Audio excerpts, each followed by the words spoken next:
In the Indus Plains, there were settlements at Kot Diji and Amri, and these settlements carry some of the characteristics of Harappan culture.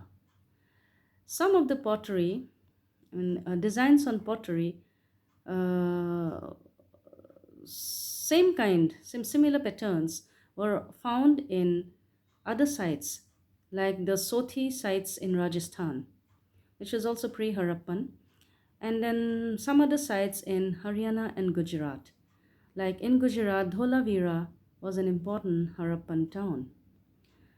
Then there was a river called Hakra River, which has dried up now. All that remains today is the Ghaggar in Punjab. So the question is whether the Indus Hakra area or the Balochistan area was more important in the rise of Harappan cities. However, what is important is not the number of sites, but the nature of the sites to access the role of the site to assess the role of the site in the changeover from pre-urban to urban centers.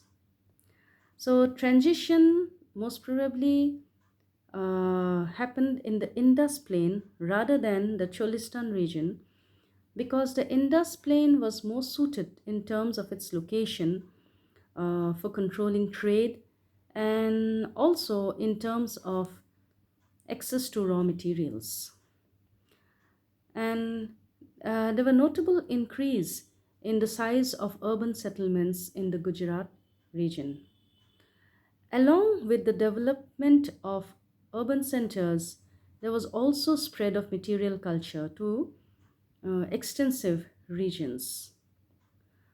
So the evolution of cities need not be viewed only in local context, but also can be seen in context of archaeological change and migrations of people. Excavations are yet to take place, and however, this civilization, the Indus civilization, or which also called Harappa culture, because Harappa is the one of the earliest cities in this site. From the Neolithic age, we now move on to the next age, which is called the Chalcolithic age. And this is the age when the use of metal came about, the use of copper and bronze. There was the smelting ores of metals and then crafting objects from these smelted ores brought about new changes in technology. And however, it also meant traveling long distances for the procurement of raw materials. So the network widened.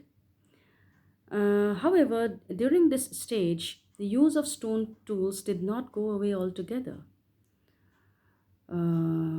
Metals, use of metals for making objects, tools, weapons, etc., it led to craftsmanship, development of craftsmanship.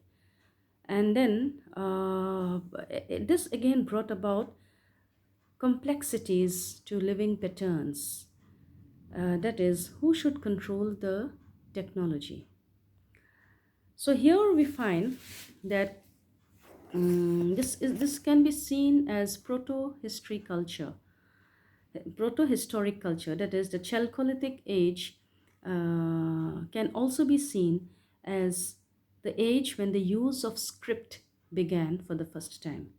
So we find here a development from prehistoric, that is, no use of script and no use of metals, to the Chalcolithic age, where we find the use of metals as well as the use of script. And since the metal which was more commonly used was the bronze, this is also called the Bronze Age. Thank you.